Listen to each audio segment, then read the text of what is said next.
Hola, buenas noches. Ahora sí, vamos a comenzar con la presentación del docente. Quiero presentarles al docente que impartirá la sesión de hoy. Su nombre es Jorge Leiva, es psicólogo de la Universidad de Talca, magíster en psicoterapia cognitivo post-racionalista de la Universidad de Santiago de Chile. Tiene postítulo en trastornos severos de la personalidad de la Universidad de Valparaíso, diplomado en Sexualidad Humana del Centro de Estudios de la Sexualidad de Chile, diplomado en Intervenciones en Problemas de Parejas de la Universidad Autónoma de Chile, además de tener entrenamiento como terapeuta en EMDR. También es ex miembro de la Asociación Chilena de Estrés Traumático y cuenta con 15 años de experiencia como psicólogo en servicio público. Actualmente es asesor de servicio de salud de Maule. Vamos a darle paso al profesor Jorge para que empiece con el seminario de hoy. Profe, todo suyo.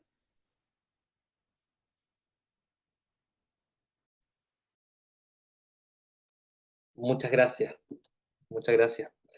Bienvenidos, bienvenidas. Qué alegría ver a casi 500 personas conectadas para hablar de un tema tan complejo, ¿no? Pero a la vez tan interesante de poder abordar con buenas herramientas, con buenas estrategias. Así que me alegro mucho de que estén conectados y conectadas hoy día. Así que les doy la bienvenida.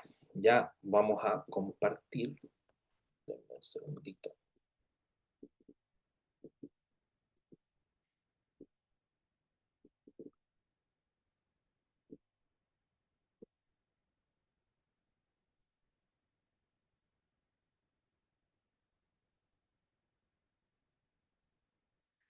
Ay, ay, ay.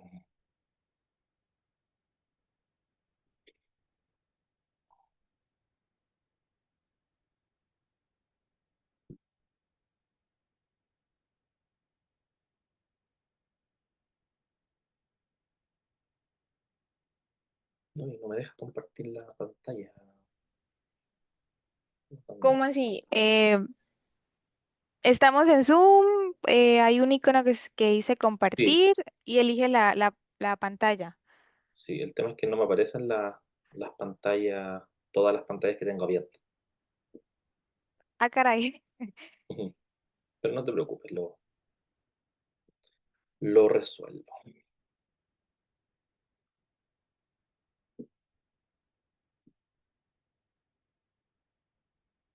Dame un segundo.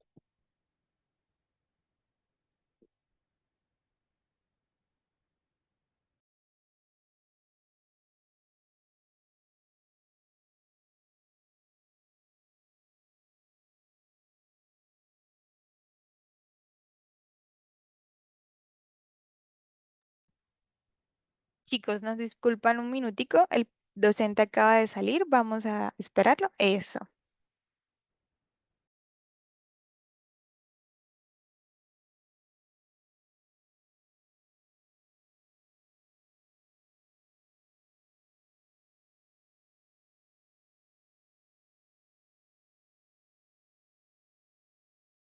Ya, discúlpenme, cosas que pasan de repente, ¿no? Con esto de la tecnología. Como les decía, para mí es un agrado estar con ustedes esta noche, poder compartir con casi 500 personas para hablar de un tema tan complejo como es el riesgo suicida.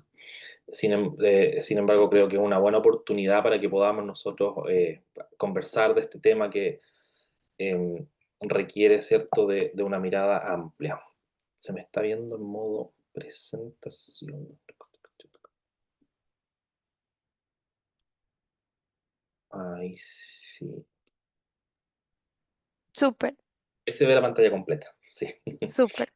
Bueno, como decía, ¿cierto? El tema de hoy día tiene que ver con la evaluación del riesgo suicida, el uso de escalas de riesgo para medir justamente el riesgo. Es importante para nosotros considerar que en el fondo, cuando hablamos de suicidio, tendemos a pensar que es un fenómeno complejo y así es. Por lo tanto, existen muchas escalas, muchas formas de evaluar el riesgo que nos eh, tratan de simplificar un poco un fenómeno que es demasiado complejo. ¿cierto? De repente uno encuentra que está lleno de escalas que nos ayudan a medir un montón de variables, sin embargo, como spoiler, ¿no?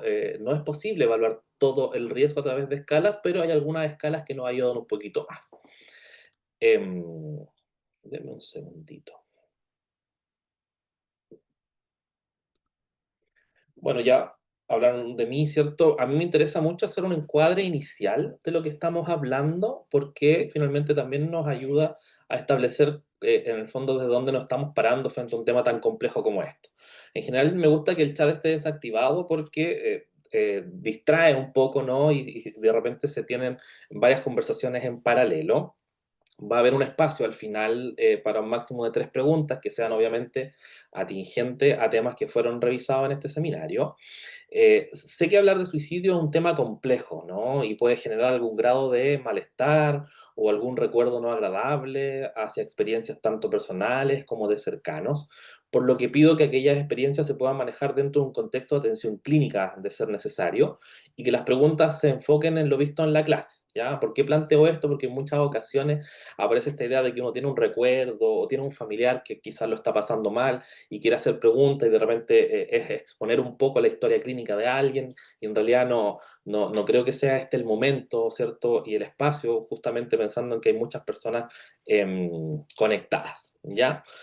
Em, en general es importante saber que para algunas personas puede ser difícil a nivel emocional hablar o escuchar sobre estos temas. Y si sientes algún grado de malestar emocional, es importante que lo hables con alguien de confianza y que busques ayuda, ¿sí? Esto es muy, muy importante para nosotros porque en general el tema de suicidio es un tema complejo que nos atañe a muchas personas y cuando uno hace un sondeo sencillo, uno se puede dar cuenta que muchas personas han estado expuesta tanto a nivel personal como a nivel de cercanos, familiares, vecinos, amigos, pacientes relacionados con el tema del suicidio. Por lo tanto, es importante considerar ese grado de malestar que nos pueda generar y obviamente pedir ayuda en caso de ser necesario. Sí, cuando uno habla en el fondo, de un seminario de 1 hora, claramente no vamos a poder revisar los temas en tanta profundidad, pero para mí era súper importante poder transmitir, ¿no? Algunos elementos esenciales que tienen que ver con qué elementos del riesgo vamos a revisar, ¿cierto? Conocer una escala en específico para... para la evaluación y obviamente que vamos a tratar de enriquecer este aprendizaje, ¿cierto? Y explorar nuevos conceptos a través de esta plataforma DIPA que nos acompaña. Voy a dejar de compartir un segundo porque el,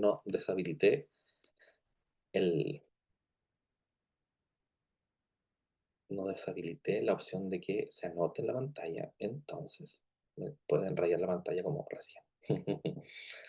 Em,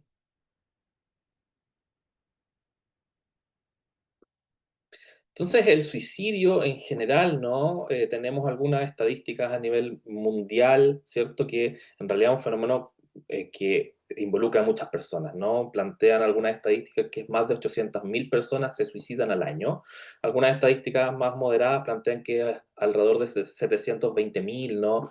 Eh, Siempre es importante cuando uno habla de suicidio como conocer que las cifras deben manejarse con cierto resguardo en el sentido de que es difícil tomar decisiones porque las cifras van variando, ¿cierto? Y no podemos quedarnos con el fenómeno frente a una foto del momento porque finalmente tenemos que mirar un espectro más amplio de tiempo, ¿cierto? Entonces, generalmente estas estadísticas, si bien son bien amplias y certeras, ¿cierto? Tienen un grado de desfase por el tema epidemiológico, finalmente, que va variando, ¿cierto? Y que de repente se toman datos que consideran algunos elementos y otras mediciones no lo hacen. Por lo tanto, si uno contempla las estadísticas a nivel general, algunos plantean que vamos cercano a los 720.000 muertes por suicidio al año, ¿cierto? Aquí en esta infografía en particular plantean que es la segunda causa de muerte. Algunas otras estadísticas plantean que es la tercera causa de muerte entre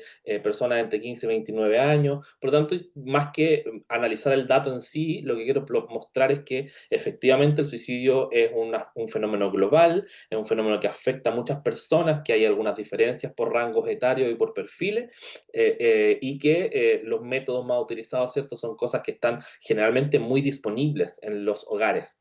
Por lo tanto, es un foco de prevención importante. Por ejemplo, considerar que los grupos de mayor riesgo, ¿cierto?, para suicidio son hombres, ¿cierto?, jóvenes y hombres adultos mayores. ¿Cierto? Esos son como los grupos que tienen mayor incidencia de casos de suicidio, y los métodos más utilizados son el ahorcamiento, los plaguicidas y el uso de armas, ¿sí? Entonces, en realidad este fenómeno del suicidio nos plantea, como les digo yo, varias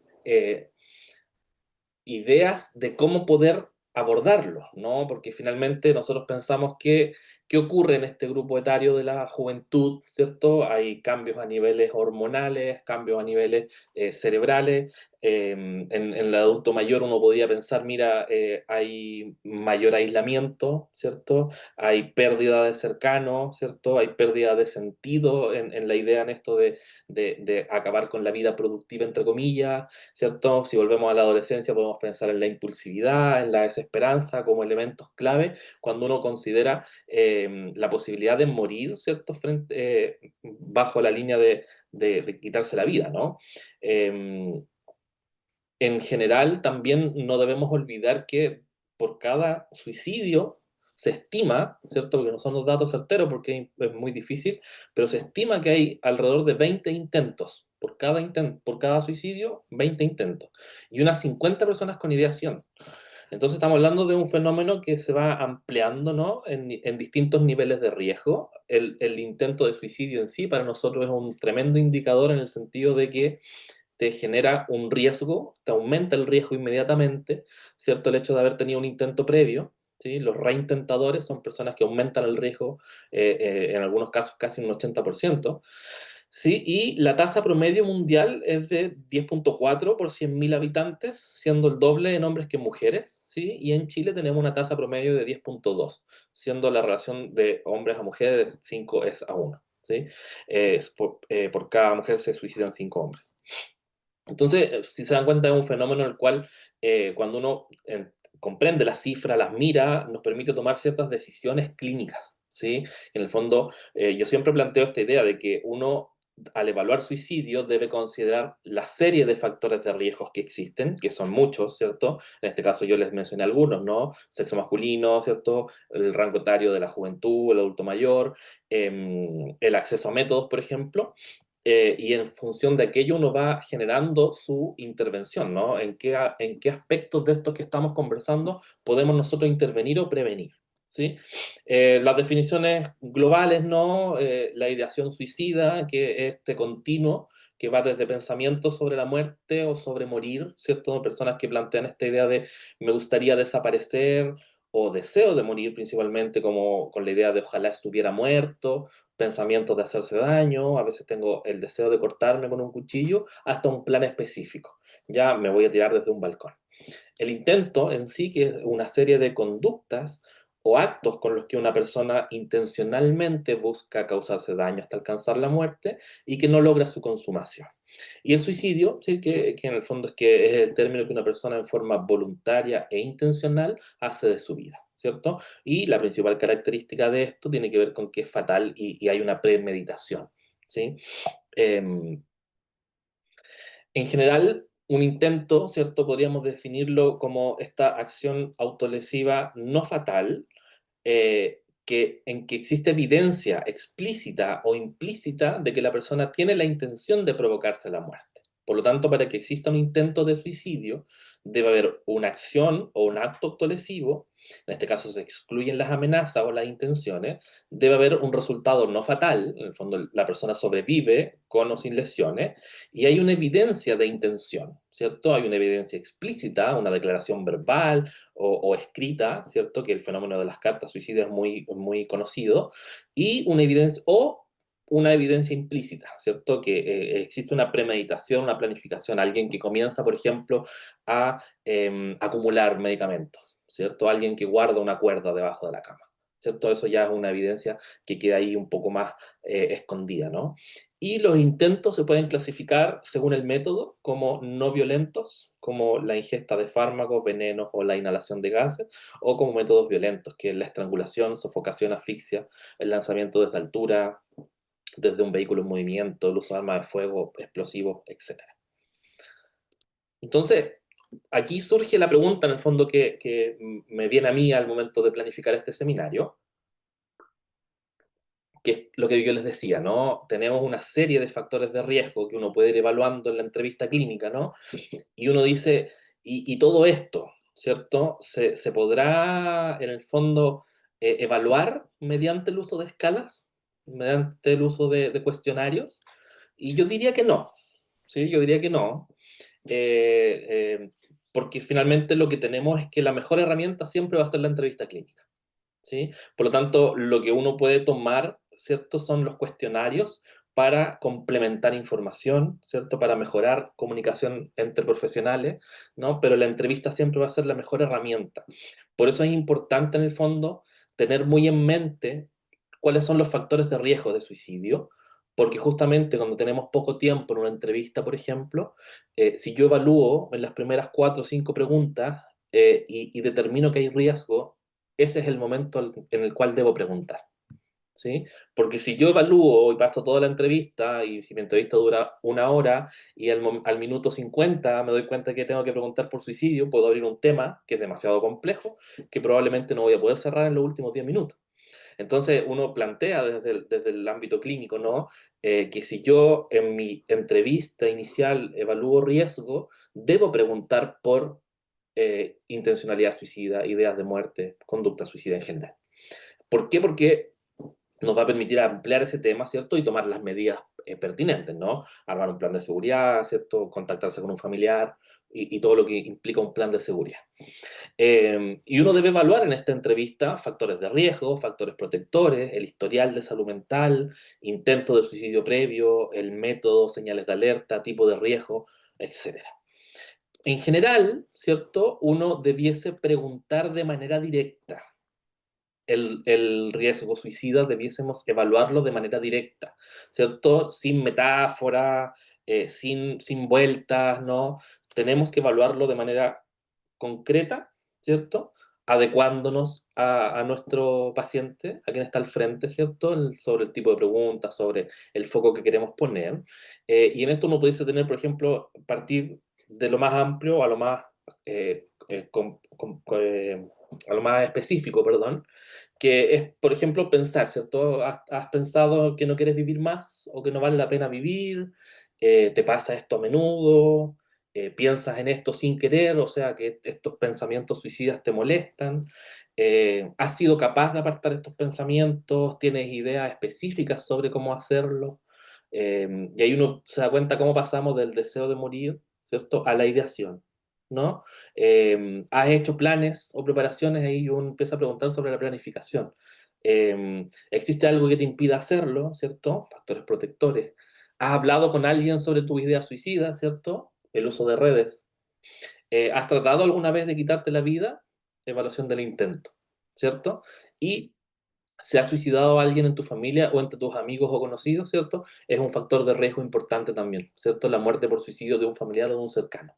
Porque en el fondo, cuando alguien la está pasando mal, ¿cierto? En términos de riesgo, y ve que alguien, ¿cierto? Que está cerca, que es cercano a mí o que tiene pensamientos similares o es cercano por familia, qué sé yo, y ve que tiene una vía de escape en el suicidio, vía de escape entre comillas, puede invitarme, ¿cierto?, a buscar esa vía también como forma de escape, ¿sí? Por lo tanto, podemos nosotros ir evaluando todo esto a través de preguntas abiertas, preguntas más específicas. Cuando uno busca, ¿no?, una búsqueda simple en Google sobre escalas de riesgo suicida, te aparece una lista enorme, ¿cierto? Aparecen escalas para medir el riesgo, ¿cierto? Cuestionarios de ideación suicida, escala de desesperanza, escala de suicidalidad, escala de riesgo suicida, una serie de escalas, ¿cierto? Algunas validadas en Chile, otras validadas en el extranjero, qué sé yo. Entonces, aquí voy con esto en el fondo, que la presencia y la existencia de escalas para medir el riesgo suicida es amplia, ¿sí? Em, y en ese sentido, ¿cierto? Las guías clínicas, las orientaciones clínicas acá en Chile, que hablan sobre el tema de suicidio, ¿cierto? Incluso te invitan a utilizar algunas, ¿cierto? En este caso, la escala de ideación suicida de Beck, la escala Sad-Person, la escala de desesperanza de Beck, la escala de intención suicida de Pierce, la escala de suicidalidad de Ocacha, ¿sí? Entre otras. La escala suicidalidad de Ocacha, por ejemplo, que es una escala que se usó bastante tiempo en el programa adolescente. Quienes trabajan en salud conocerán que el programa adolescente, ¿cierto?, evalúa riesgo suicida, ¿cierto? Y se usaba como abiertamente en salud hasta el año 2015, diría yo. Es una pregunta, una escala validada, ¿cierto?, que detecta el riesgo suicida y que puede ser utilizada por el equipo en general, ¿cierto?, en el ámbito de salud, y tenía 4 preguntas, ¿cierto? Que iban de 0 a 3, ¿cierto? De una escala Likert, ¿cierto? De nunca, casi nunca, algunas veces y muchas veces. Y plantea también esta idea de: ¿has pensado alguna vez que la vida no vale la pena? ¿Has deseado alguna vez estar muerto? ¿Has pensado alguna vez terminar con tu vida? ¿Y has intentado suicidarte? ¿Sí? Y la sumatoria de las 3 primeras preguntas conforma un subpuntaje de ideación suicida y que puede oscilar entre 0 y 9 puntos. Y la escala total, el puntaje total de la escala se obtiene sumando el subpuntaje de la ideación más el puntaje de la pregunta sobre el intento, ¿cierto? Y entonces la suma es entre 0 y 2. Entonces, el puntaje Cortés es mayor o igual a 5 y a mayor puntuación, mayor gravedad, ¿sí? Era una escala fácil, era una escala amigable, que uno se podía aprender de memoria incluso, y la pregunta generalmente aborda los últimos 12 meses. El tema está en que el año 2015, ¿cierto? El Ministerio de Salud en Chile levanta esta alerta, ¿cierto? Que en el fondo hay recomendaciones, ¿cierto? Sobre la precisión y confiabilidad de los instrumentos utilizados para el screening, porque este es un instrumento de screening. Ya el tema y la dificultad de los instrumentos de screening, sabrán ustedes que tiene que ver con que se aplican masivamente en algunas ocasiones. Entonces, eso nos pone una alerta importante porque la posibilidad de que existan, por ejemplo, falsos positivos es alta. ¿Sí? O la posibilidad de que existan falsos negativos, ¿cierto? Entonces nos estamos arriesgando un montón haciendo aplicación masiva de instrumentos sin poder dar respuesta necesaria a toda la población que pueda estar en riesgo. Generalmente yo que hablo de suicidio hace muchos años, siempre aparecen estas ideas, por ejemplo, de si se recomienda, no sé, aplicar escala de suicidio masivamente. ¿Sí? No sé, en un colegio, en un lugar, en una empresa donde hay 1000 trabajadores. Y yo generalmente les planteo que no, no. Yo creo que es importante evaluar el riesgo, ¿cierto?, que puedan tener las personas, ¿cierto? Uno puede identificar ciertos riesgos y ahí uno puede pensar como en estos modelos de prevención, ¿cierto? Los modelos de prevención selectivo, o sea, universal, selectivo e indicado, por ejemplo. ¿Cierto? Donde uno visualiza, ¿cierto? Y hace, no sé, alguna psicoeducación respecto de sintomatología, de algunos trastornos de salud mental, ¿cierto? Y el riesgo, y desde ahí poder tomar el tema, pero hacer una aplicación masiva de test, siempre incurrimos en un riesgo que en el fondo es levantar, ¿cierto?, a un número importante de personas en riesgo que quizás no vamos a ser capaces de evaluar con la precisión que quisiéramos.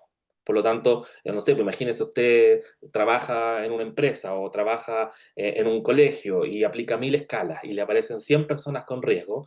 La pregunta que yo le haría de vuelta es: ¿y usted va a ser capaz de evaluar a 100 personas en el corto plazo? Porque estamos hablando de riesgo suicida, ¿cierto? ¿Usted va a ser capaz de evaluar a estas 100 personas en una semana y derivar a aquellas personas que requieran atención clínica? Probablemente no. Entonces, desde ese punto de vista, para nosotros es importante en el fondo tomar el uso de escalas, ¿cierto? Con moderación, con un fin, en el fondo, que cada actividad que hagamos dentro de nuestra práctica clínica tenga un objetivo, ¿cierto? No es aplicar escalas por aplicar, debe responder a un objetivo en particular, ¿cierto? Por eso es importante como la evaluación previa de factores de riesgo. En este caso yo quería mostrarles, ¿cierto? En el fondo les mostré recién la escala de Ocacha, que es una escala que se ha dejado de utilizar, ¿cierto? Pero esta escala ha tenido bastante aceptación por el ámbito clínico en particular, ¿cierto? Por el ámbito académico también, que es la escala de Columbia. ¿ya? Que mide la severidad del riesgo. Es una escala desarrollada en el año 2008 para identificar mejor a personas en riesgo. Cuenta con evidencia sobre su uso, está validada en Chile, se puede usar por medios remotos o videollamada o teléfono, ¿cierto? Y en este link, ¿cierto? Yo esta presentación se las voy a compartir, ¿ya? La van a subir, me imagino yo, a la plataforma. En este link ustedes pueden acceder a un entrenamiento gratuito que está en muchos idiomas, en particular está en español, donde usted se mete al link y le muestra la escala, de hecho está a disposición del público, ¿no? Usted la puede bajar en un documento Word, ¿cierto? Le enseñan cómo usarla y la entrenan en el fondo a usted en el uso de la escala.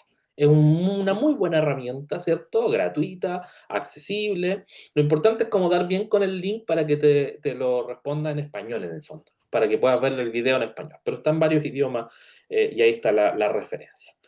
Entonces, en el fondo, los estudios que existen de esta escala en sí, deme un segundito. Se sigue viendo la pantalla completa, ¿cierto? Sí, vemos el cuadro. Perfecto. Entonces, lo que muestra en el fondo en esta página donde está disponible la escala, ¿cierto?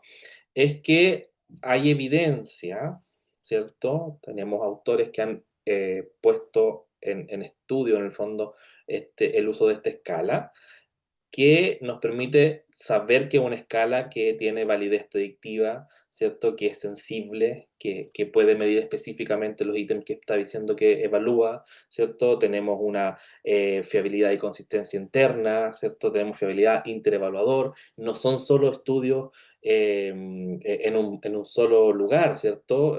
Se evalúa esta escala y se entiende, se tiene la evidencia de que funciona en varios contextos. Entonces, para nosotros es re importante en el fondo considerar esto, que vamos a usar una escala, que es una escala que nos va a permitir evaluar, ¿cierto?, el riesgo suicida y que nos va a permitir, en el fondo, contar con evidencia de su uso, ¿sí?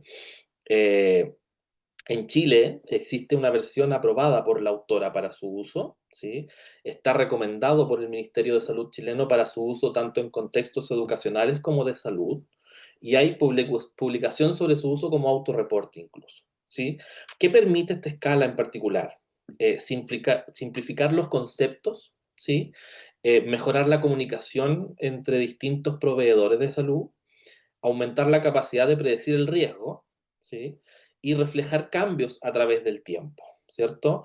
Reduce la carga del sistema médico y de intervenciones innecesarias, en el sentido de que va a llegar la persona que efectivamente va a estar en riesgo, y no requiere entrenamiento previo en salud mental para su uso. Por lo tanto, también podemos masificarla un poco para, obviamente usándola con mucha responsabilidad, pero podemos en el fondo también tener apoyo de otras personas para aquello. Y requiere pocos minutos para su aplicación, ¿sí? Es una escala estructurada, ¿cierto? Hay dos versiones. La que vamos a ver hoy día es la versión de pesquisa, que es más cortita. Es una versión completa que tiene de 6 a 16 preguntas y lo que mide es la intensidad y la frecuencia de la ideación suicida, la letalidad de los intentos, si esto fue o han sido ideas durante toda la vida o desde la última visita a control, ¿sí? La versión global, en el fondo, tiene que ver con que hacemos estas 6 preguntas, ¿cierto? Y a medida que va aumentando el riesgo, ¿cierto? Se deben ir tomando diferentes medidas, ¿sí? Entonces, lo que pregunta tiene que ver con si has deseado estar muerto o poder dormir y no despertar, ¿cierto? Que es la primera pregunta. Y es con respuestas dicotómicas, de sí y no. Eh, Luego, ¿has tenido realmente la idea de suicidarte? En el fondo, si responde que sí a la pregunta 2, nosotros pasamos a la pregunta 3, 4, 5 y 6. Si responde que no a la pregunta 2, pasamos directamente a la 6.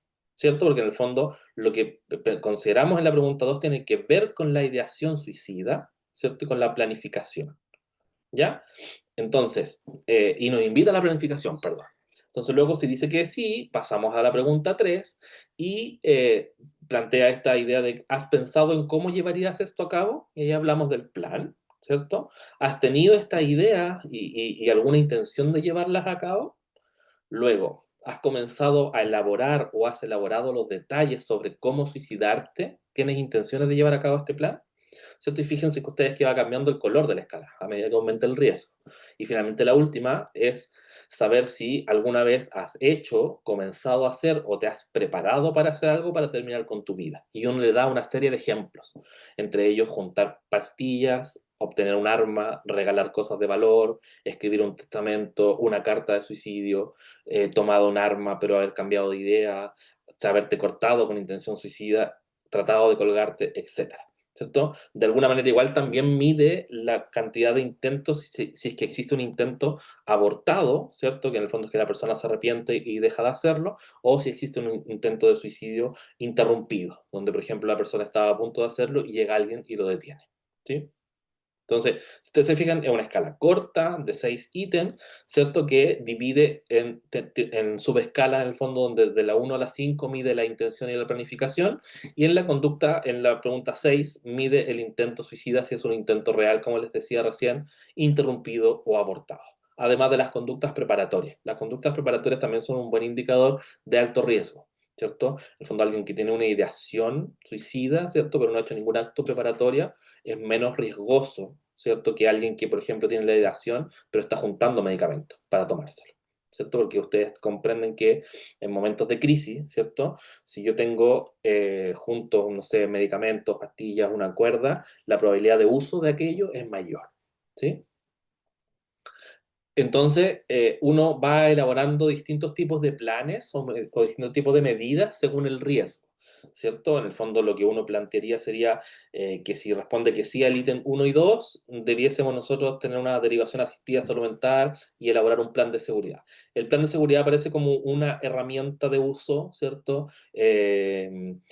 Muy importante, ¿sí? Que cuenta también con evidencia respecto de su efectividad y está presente en la mayoría de las intervenciones de suicidio, ¿ya? Si luego responde que sí al ítem 3 e ítem 6 más allá de 3 meses, lo mismo, derivación asistida a salud mental el mismo día, considerar medidas de precaución para el riesgo. En este caso, por ejemplo, si la persona tiene, ha recopilado, ha juntado medicamentos, ¿cierto? La idea es que esos medicamentos desaparezcan y que tengamos nosotros la posibilidad de quitárselo o pedirle a algún adulto con quien viva la persona que los pueda sacar del entorno.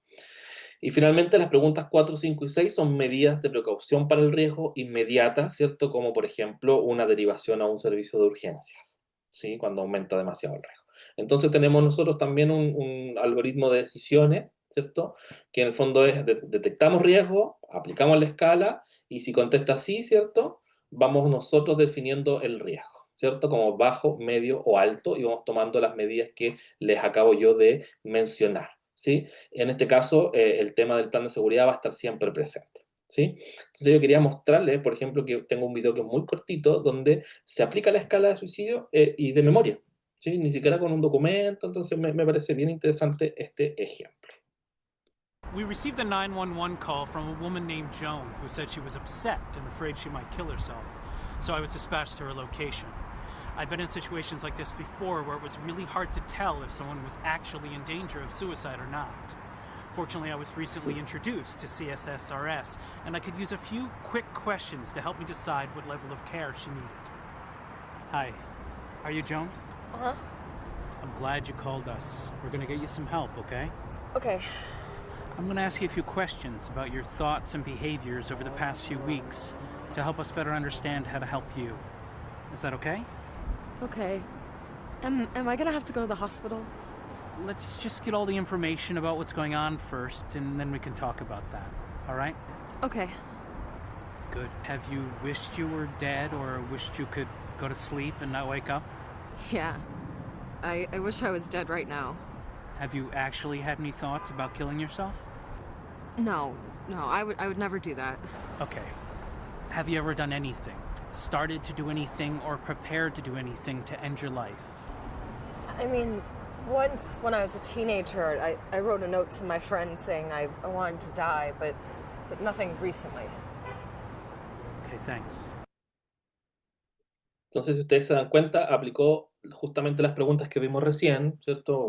Esto dura nada, dura como 2 minutos, y uno va tomando, ¿cierto? La decisión, ¿cierto? De ir avanzando en las siguientes preguntas según el riesgo que nos va planteando, ¿sí? Em, Necesito a una persona voluntaria que quisiera hacer un role-playing conmigo, cortito, y bajo una figura ficticia, ¿sí? Si alguien puede levantar la mano, hay 583 personas, por lo tanto, ya, Camila, perfecto. Eh, si me ayudas a... Hola, sí, ya. Hola, no sé si se escucha. Sí, Camila, escucho súper bien. Ya. Hola, Camila, ¿cómo estás? Hola, bien, gracias. Qué bueno. Camila, ¿puedes prender tu cámara? Sí, al tiro, al Solo si tiro. es posible. Yo voy a hacerle algunas preguntas a Camila de la misma escala que estamos revisando, pero quiero que en paralelo vamos viendo un Excel que yo tengo un amigo psicólogo que es muy bueno para el Excel y me ayudó en época de pandemia y armamos esta misma escala, ¿cierto? Y fuimos en el fondo mostrando el riesgo según íbamos respondiendo, ¿sí? Es una muy buena herramienta. Entonces yo quiero mostrarles lo siguiente. Aquí está la cosa. Yo entiendo que ustedes están viendo un Excel que yo voy a aumentar de tamaño de inmediato. Sí, sí se ve. Se ve, es perfecto, ¿cierto? Ya, entonces vamos a hacer una situación ficticia, Camila, en la cual yo te voy a aplicar esta escala y voy a ir escribiendo algunas cosas en mi computador. ¿Te parece? ¿Estás de acuerdo? Súper. Vamos a pensar en que eres una persona que tiene un riesgo de suicidio moderado a severo, ¿ya? Entonces, ¿me das tu nombre, por favor, Camila? Camila Llanos Vergara. Camila. Vamos a poner solamente tu nombre, ¿ya? Y vamos a inventar que tú tienes una ficha clínica en mi centro, ¿cierto? Y voy a decir que hoy día estamos a 9 de julio del 2025, ¿sí? Camila, te voy a hacer algunas preguntas y necesito que tú me respondas, ¿cierto? Sí o no, de acuerdo a lo que haya pasado, ¿cierto? En el último mes, ¿sí? Ujú. ¿Has pensado estar muerta o poder dormir y no despertar? Sí, Ok. ¿Has tenido realmente la idea de suicidarte? sí, la verdad es que sí. Entonces, fíjense ustedes, ¿cierto? Vamos a poner pausa, Camila. Fíjense ustedes cómo, en el fondo, ya que ella responda a las dos preguntas que sí, a mí me entrega una alerta, ¿sí? Que en este caso es un color amarillo. Entonces, decíamos al revisar la escala que si las dos primeras se responden que sí, yo debo pasar inmediatamente a la pregunta 3, ¿ya? Si ella me hubiese contestado que no, ¿cierto? Desaparece la alerta, ¿cierto? Y me manda la pregunta 6, ¿ya? Entonces, como ella me dijo que sí, yo sigo. Después le pregunto, Camila, ¿has pensado en cómo llevarías esto a cabo? ¿Has tenido algún plan? Sí, varios. Varios. Ya. Como se responde que sí, inmediatamente aumenta el riesgo.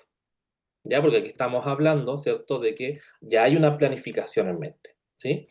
Luego, ¿has tenido estas ideas y alguna intención de llevarlas a cabo? Sí, Y ahí ya nos cambia el riesgo a rojo, ¿sí?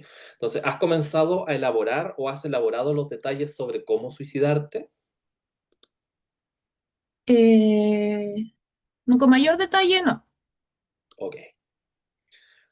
¿Alguna vez en tu vida, ¿sí? ¿Has hecho algo, has comenzado a hacer algo o te has preparado para hacer algo para terminar con tu vida? Por ejemplo, has juntado píldoras, has obtenido un arma, regalar cosas de valor, escribir un testamento, o tomado un arma pero has cambiado de idea, o te has cortado con intención de suicidio, de suicidarte, perdón, o has tratado de colgarte. Sí tengo pastillas abajo de mi cama. Ya. ¿Y en los últimos 3 meses has hecho lo mismo que te acabo de preguntar? No, esto es reciente. No. Ya. Entonces, basta que ella responda en el fondo que sí a todas estas preguntas, ¿sí? Y que me diga que está la ideación presente para que automáticamente en el fondo me plantee que esto es un riesgo alto.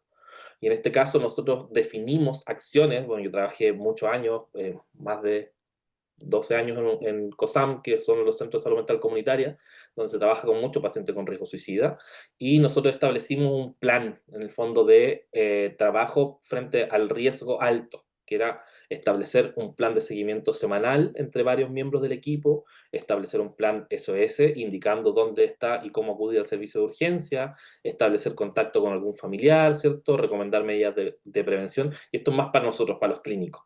¿Cierto? Que son una serie de recomendaciones, entre ellos procurar en el fondo en caso de extrema urgencia un traslado a un servicio de urgencia, etc. Por ejemplo, si nosotros hubiésemos contestado que no, muchas gracias Camila, si hubiésemos contestado que no, me lo deja en riesgo medio. Y las medidas son más o menos similares, pero con menos urgencia. ¿Ya? Pero no dejan de ser, en el fondo, de riesgo, ¿cierto? Limitar el acceso a métodos letales, por ejemplo. Coordinar con el médico a través de las reuniones clínicas, perdón, de supervisión, ¿cierto? Y el riesgo bajo, perdón, en el fondo establecer un plan de seguimiento según las necesidades del usuario. ¿Sí? Entonces, en general, es una buena forma en este sentido de poder de poder eh, evaluar el riesgo de suicidio, ¿cierto? Es fácil tenerlo a mano, ¿cierto? Uno lo puede utilizar y We received the a modo de cierre, ¿no? Eh, hay ciertas conclusiones, ¿cierto? En este sentido, la gran conclusión a la que llego yo después de revisar esto es que existe una gran cantidad de escalas disponibles ya para usar. Sin embargo, ninguna logra predecir 100% el riesgo. Eso es muy importante, ¿cierto? No solo porque aplicamos una escala es que necesariamente vamos a predecir todo lo que está ocurriendo, porque finalmente las decisiones humanas son más complejas, ¿cierto? Que lo que puede evaluar una escala. No existe posibilidad de crear una escala que mida la variabilidad de las decisiones humanas, ¿sí? Estas escalas se pueden usar como un instrumento de medición de ayuda para definir una conducta en un paciente con riesgo, pero no reemplaza la entrevista clínica, ¿sí? Y la evidencia de calidad es limitada y muestra baja efectividad en la utilización de escalas para predecir el suicidio o intento de suicidio. Su utilización se va a restringir más bien a evaluaciones descriptivas, con un enfoque comunicacional en el fondo entre profesionales, o para desarrollar alianzas con el paciente, ¿cierto? Y a mí me pasaba harto que de repente tenía pacientes que los evaluaba con la escala, no sé, cada 2 meses, por ejemplo. Íbamos evaluando el riesgo suicida. Obviamente si había algún riesgo de por medio entre sesiones también lo evaluábamos, pero teníamos como una recurrencia y luego íbamos viendo en el fondo cómo iba variando la respuesta, ¿sí? La evaluación integral de los pacientes debe considerar todos los antecedentes, antecedentes médicos, factores sociodemográficos, factores biográficos, antecedentes psiquiátricos, ideación suicida actual, contexto familiar, redes de apoyo. Todo esto resulta esencial. Entonces es necesario implementar el desarrollo de escalas fáciles de aplicar en un tiempo corto, que tengan un puntaje de corte establecido, de fácil interpretación y aplicable por cualquier profesional. Las escalas miden áreas definidas por los autores, por lo tanto nunca se podrán evaluar todos los elementos asociados al riesgo y deben complementarse con una evaluación más profunda que permita considerar todos los elementos que forman parte del riesgo, ¿sí? En función de aquello, ¿cierto? Obviamente que tanto para ustedes, sus cercanos o pacientes, ¿cierto? Busquen, para quienes no son de Chile, busquen los teléfonos de crisis, ¿cierto? Que son herramientas muy útiles. En este caso en Chile tenemos esta iniciativa que es el asterisco 4141, que es un fono gratuito de funcionamiento 24/7, que está disponible para llamar en momentos de crisis suicidas, ¿cierto? Y que tiene como respuesta la intervención en crisis, ¿sí? Y obviamente los invito a quienes están interesados, ¿cierto?, en revisar y este tema en mayor profundidad, obviamente, y otros elementos asociados a la evaluación de riesgo, a este curso que vamos a estar haciendo en 2 semanas más, que se llama Evaluación y Manejo Inicial del Riesgo Suicida en Adultos, ¿cierto?, que es una en modalidad online, en 2 módulos, ¿cierto?, miércoles y jueves, 23 y 24 de julio, donde vamos a estar abordando todo el espectro de la intervención, ¿cierto?, en evaluación y manejo del riesgo suicida en adultos. Así que eso, muchas gracias por estar. Oh, 592 personas, wow. Veo corazones asomándose, qué maravilloso. Me imagino que es una manifestación de que les gustó lo que conversamos.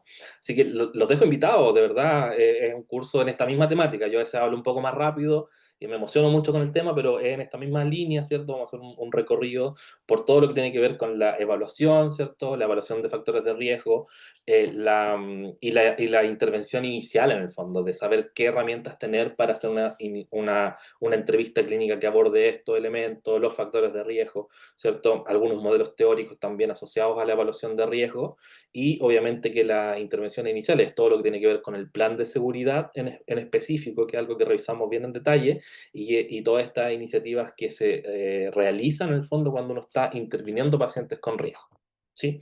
Así que vamos a dejar la palabra abierta para 3 preguntas, ¿cierto? Asociadas a lo que conversamos, y luego de eso nos van a ayudar ahí con el sorteo por si alguien de ustedes se gana una beca para el curso que vamos a estar dictando. Así que pueden levantar la mano, yo lo voy a ver según el orden que me aparezca a mí, ¿ok? David Núñez. David Rodrigo Viviana. Lo lamento. Hola Jorge, Hola David. tengo una duda. No sé si mencionaste desde qué edad se aplica la escala que acabas de mostrar. Generalmente se ocupa con adolescentes, ¿sí? Yo diría que desde los 13, 14 años se puede utilizar sin problema, ¿sí? Y con población adulta también, ¿sí? Hay una versión que está disponible, hay unas orientaciones para el manejo del riesgo suicida en establecimientos educacionales, ¿sí? Que puede servir en el fondo para revisarlo, que están en la página del Mineduc y del MinSal acá en Chile, y ahí aparece en el fondo la aplicación para adolescentes, ¿sí?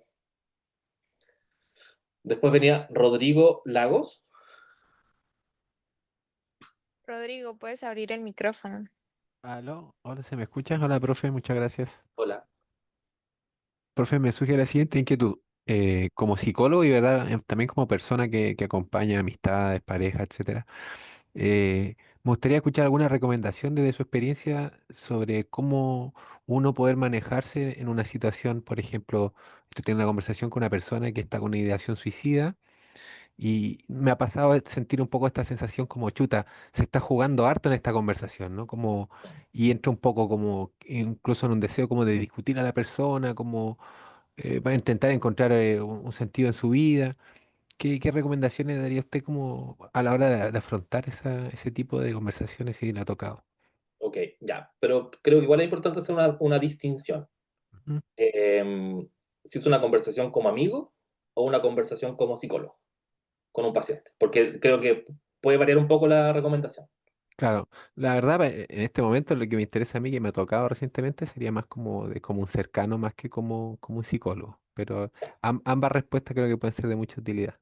No, no, claro, pero es interesante porque en el fondo, bueno, como psicólogo, ¿cierto? Es súper importante en el fondo, lo primero que parte uno hablando siempre es el tema de los límites, ¿cierto? Los límites son muy importantes de establecer, y parte de los límites también parte con un buen contrato terapéutico y con un buen consentimiento informado, en el sentido de que ocurre en algunas ocasiones que a uno se le puede olvidar, no sé, por apuro, por falta de experiencia, qué sé yo, decirle al paciente que frente al riesgo de suicida nosotros tenemos que actuar, ¿sí? No podemos quedarnos impávidos y no podemos guardar secreto frente a eso. Entonces, ¿a qué voy con esto de los límites y del contrato inicial? Que debemos plantearle a los pacientes desde el momento cero que nosotros guardamos secreto profesional, que nuestras sesiones son confidenciales, excepto a que se visualice un riesgo, tanto para él Ok. como para un tercero, ¿cierto? Y en este caso Ujú. nosotros incluimos el riesgo suicida, e incluimos también el riesgo de estar en presencia de algún delito, ¿sí? Porque Ajá, en el ya. fondo ahí hay un resguardo para ti como profesional, ¿cierto? Porque imagínate un paciente que tú vienes conociendo, en muchas ocasiones la figura del psicólogo está un poco idealizada, ¿cierto? Y se Ujú. confunde con que el psicólogo va a ser alguien que te va a escuchar y no te va a enjuiciar, así es, pero con Ya. esta idea de que el psicólogo es una especie de amigo. Entonces, por eso te planteaba esta diferencia Claro, entre ser psicólogo y ser amigo. En ese aspecto, por ejemplo, tú tienes que plantearle, por ejemplo, si trabajas con personas jóvenes, no sé, que no vas a guardar ese secreto, porque eso también puede romper el vínculo terapéutico. En el fondo, claro, si la persona te dice, oye, pero yo te estoy contando esto que para mí es un secreto, y tú le dices, no, es que esto yo lo voy a tener que hablar con otra persona, se puede quebrar el vínculo terapéutico. Entonces, es importante desde ahí el encuadre inicial que uno realiza, ¿cierto? ¿Se acuerdan que yo partí la sesión hoy día diciéndoles, miren, estas son claro, las reglas del juego? El chat va a estar cerrado, los micrófonos igual, si usted lo pasa mal, tiene que preguntarlo en un ambiente protegido, ¿cierto? No me exponga a antecedentes de familiares aquí. Si yo no ajá, digo eso al principio y alguno de ustedes levanta la mano y me empieza a contar de su sobrino que la está pasando mal y que terminó con su pareja y se quiere suicidar, yo no tengo cómo reclamarle, ¿cierto? Pero yo le puse la claro, regla de inicio. Entonces, si usted ahora me cuenta sobre su sobrino que se quiere suicidar, yo le voy a decir inicialmente, ojo, lo hablamos al principio, en nuestro encuadre. ¿Cierto? Y desde ahí planteamos la idea de que no vamos a exponer datos de personas en esta sesión, porque somos 592 personas que no conocemos a ese familiar suyo. ¿Me entiendes para dónde va? Que ajá, tiene que ver con el tema de los límites, del encuadre inicial, ¿cierto? De las reglas del juego. Y eh, yéndome para el otro lado, en el fondo de esta discusión como amigos, en el fondo un amigo cumple un rol distinto al rol del psicólogo. ¿Cierto? Y eso mm, es importante, ¿cierto? Tú decías que te venía a la mente esta idea como de poder pelear un poco para argumentar, ¿no? claro, El por qué no hacerlo. ¿Cierto? Como psicólogo, ese no es nuestro trabajo, ¿cierto? Nosotros lo que hacemos es una intervención psicológica, ¿cierto? En la cual evaluamos estas otras experiencias que el paciente puede estar teniendo que lo lleva a pensar en aquello, pero no refutándole, no peleándole, ni discutiéndole la razón por la cual debe estar vivo, porque claro, cada claro, persona es un mundo y cada persona tiene un montón de variables que escapan a tu propia historia como Rodrigo, ujú, ¿sí? Entonces es importante ahí que nosotros podamos establecer dentro de un plan, por ejemplo, la validación, ¿cierto? La escucha activa, abrir el espacio a buscar alternativas, ¿cierto? Desde lo que ocurre en la mente de los pacientes, no desde lo que yo creo que es, porque claro, eso va a hablar de mis valores, de mi postura frente al suicidio, de mi postura ético-moral respecto de ciertas cosas. ¿Sí? Entonces ahí es importante tener como esa distinción muy clarita. Y con respecto a los amigos, yo creo que lo más importante es plantear esta idea de voy a estar contigo acá, pero como a tu amigo, ¿cierto? Y como tu amigo, yo lo que voy a buscar es que tú estés bien, ¿cierto? Y la recomendación va a ser que pidas ayuda, ¿cierto? Y que pidas ayuda profesional, ¿cierto? Y si ves que alguien está en un riesgo inminente, tú también como amigo y psicólogo, que vaya a la urgencia, ¿cierto? Y lo claro, acompañamos a la urgencia. Y convencerlo de alguna manera que hay que hablarlo con alguien más, que debe pedir ayuda. Se entiende que va por ese camino, ujú, pero creo que el tema de la validación es súper importante porque en el fondo hay una cuestión que ocurre muchas veces que tiene que ver con que las personas que lo están pasando mal se sienten muy invalidadas y muy maltratadas, ¿sí? Estoy pensando, por ejemplo, en aquellos que concurren a las urgencias, a los servicios de urgencia, que sabemos que los servicios de urgencia son muy movidos y tienen mucha presión asistencial, y que muchas personas de repente son juzgadas, por ejemplo, por el método. ¿Sí? No una persona se claro, tomó 7 paracetamol y las personas dicen, "Oye, pero ¿cómo se te ocurre?" Y las personas incluso lo toman a la burla, y los tratan mal, y los retan, ¿cierto? Entonces, lo que uno tiene que plantear primero es que valido tus emociones, valido lo que estás sintiendo, valido por lo que estás pasando, lo entiendo, pero no valido el hecho de que te quieras matar, ¿sí? claro, Y ahí vamos a poner un límite que tiene que ver con que para esto hay que pedir ayuda, ¿cierto? Para esto vamos a pedir conversar con alguien, ¿cierto? Vamos a ir a la urgencia. Entonces, ahí yo creo que es importante esto que yo te planteaba, ¿sí? Muchas gracias, ajá, Rodrigo. Y gracias a ti. Viviana, y cerramos. Lo lamento por el resto.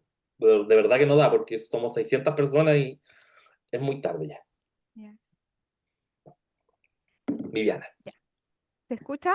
te escucha perfecto. Ya, muchas gracias.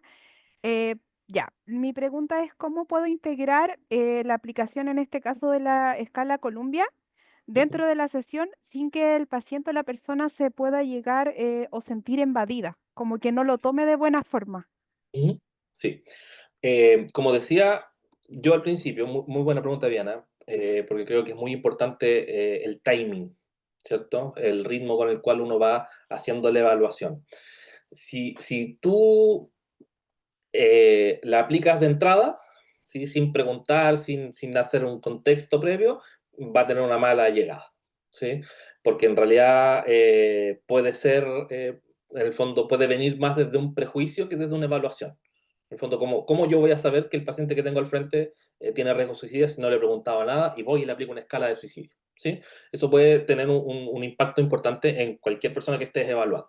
Entonces, lo que yo planteo en el fondo como integración de esto tiene que ver con, primero, tener una definición interna como objetivo terapéutico de si es relevante o no aplicar la escala.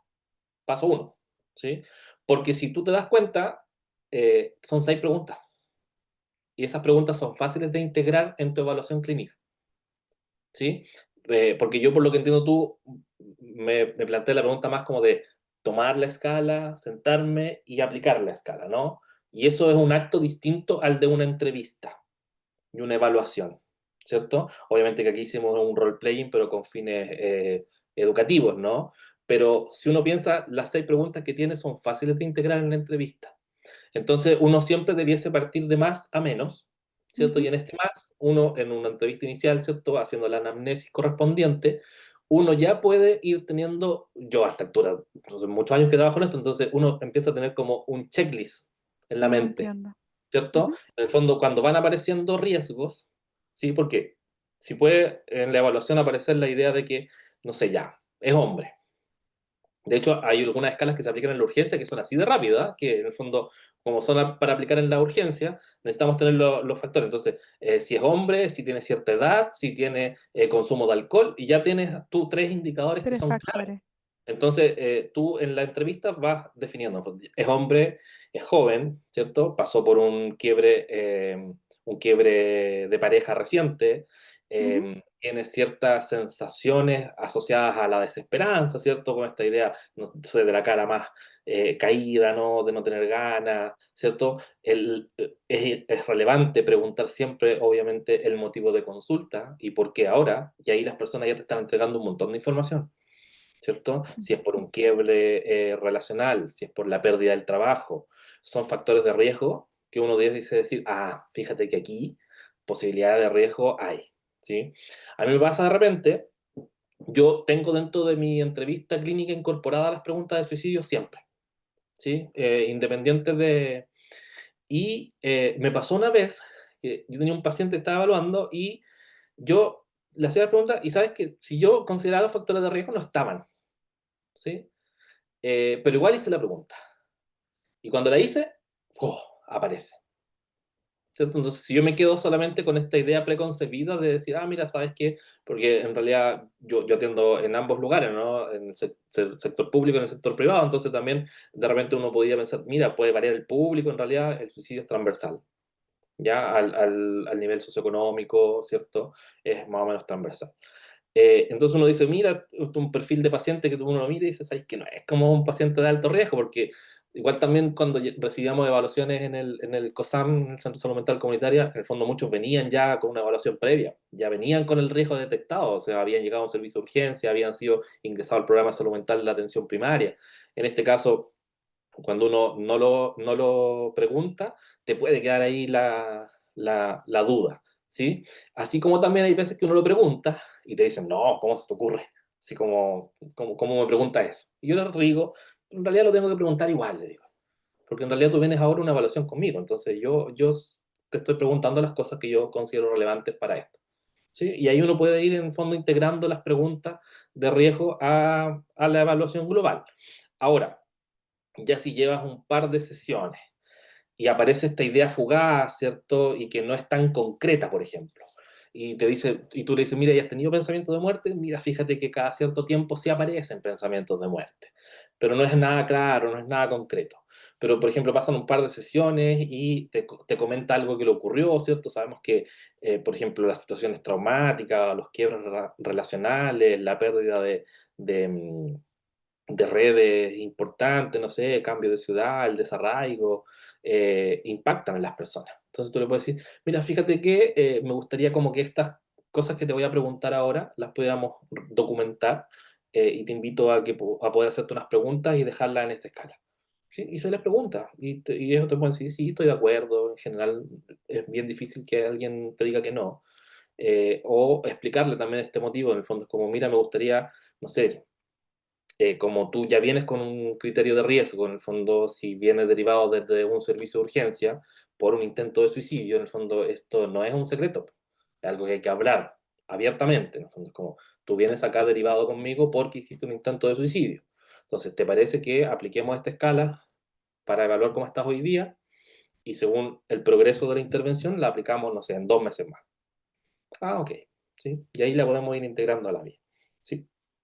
Muchas, muchas gracias. De verdad que se agradece un montón tener a 600 personas conectadas. Lamento que esto no pueda hacer más allá de esto, pero el objetivo también del principio estaba muy clarito. Dijimos el objetivo. Espero haber cumplido con lo que prometí y que era 1 hora de duración. Como nos atrasamos un poquito, ahí están los 10 minutos que les debíamos. Así que tengan buena noche. Inscríbanse en el curso quienes estén interesados. Así que les vaya muy, muy bien ahora en el sorteo. Muchas gracias, Jenny. Bueno, profe, nos vemos en la próxima. Que Feliz les vaya noche. bien. Buenas noches. Bueno, chicos, nosotros vamos a pausar la grabación para seguir con la dinámica del sorteo.